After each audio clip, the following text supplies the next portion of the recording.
This is the story of your enslavement, how it came to be, and how you can finally be free. Like all animals, human beings want to dominate and exploit the resources around them. At first, we mostly hunted and fished and ate off the land, but then something magical and terrible happened to our minds.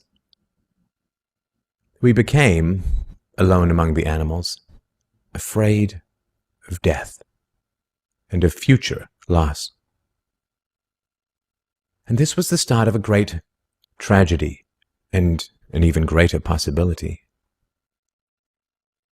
You see, when we become afraid of death, of injury and imprisonment, we become controllable and so valuable in a way that no other resource could ever be.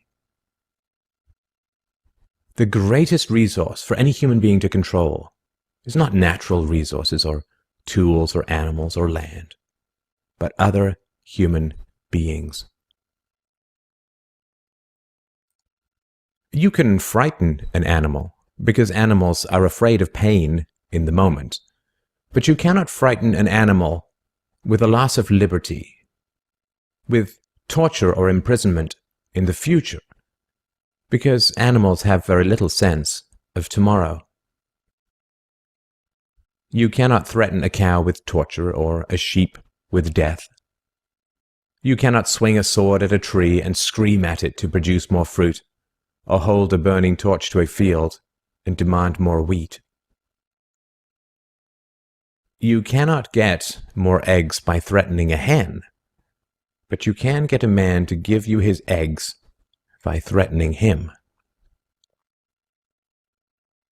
This human farming has been the most profitable and destructive occupation throughout history, and it is now reaching its destructive climax. Human society cannot be rationally understood until it is seen for what it is: a series of farms where human farmers own human livestock. Some people get confused because governments provide healthcare and water and education and roads, and thus imagine that there is some benevolence at work. Nothing could be further from the reality. Farmers provide healthcare and irrigation and training to their livestock. Some people get confused because we are allowed certain liberties and thus imagine that our governments protect our freedoms. But farmers plant their crops a certain distance apart to increase their yields, and will allow certain animals larger stalls or fields if it means they will produce more meat and milk. In your country, your tax farm, your farmer grants you certain freedoms, not because he cares about your liberties, but because he wants to increase his profits. Are you beginning to see the nature of the cage you were born into? There have been 4 major phases of human farming. The first phase in ancient Egypt was direct and brutal human compulsion. Human bodies were controlled, but the creative productivity of the human mind remained beyond the reach of the whip and the brand and the shackles. Slaves remained woefully underproductive and required enormous resources to control.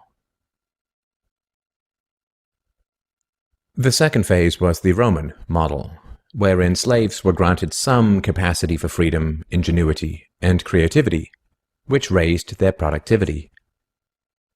This increased the wealth of Rome, and thus the tax income of the Roman government, and with this additional wealth, Rome became an empire, destroying the economic freedoms that fed its power, and collapsed. I'm sure that this does not seem entirely unfamiliar.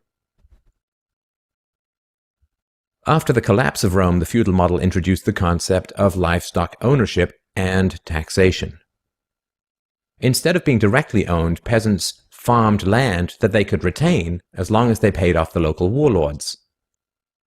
This model eventually broke down due to the continual subdivision of productive land and was destroyed during the enclosure movement when land was consolidated and hundreds of thousands of peasants were kicked off their ancestral lands because new farming techniques made larger farms more productive with fewer people.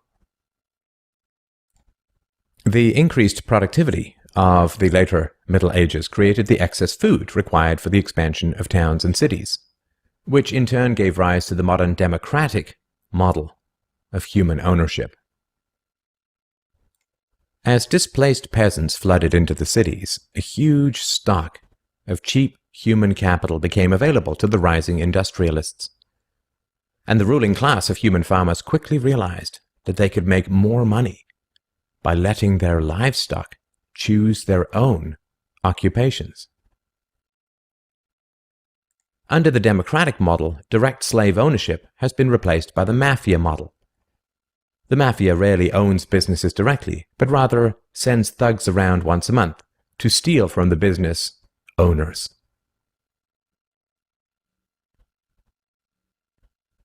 You are now allowed to choose your own occupation, which raises your productivity, and thus the taxes you can pay to your masters.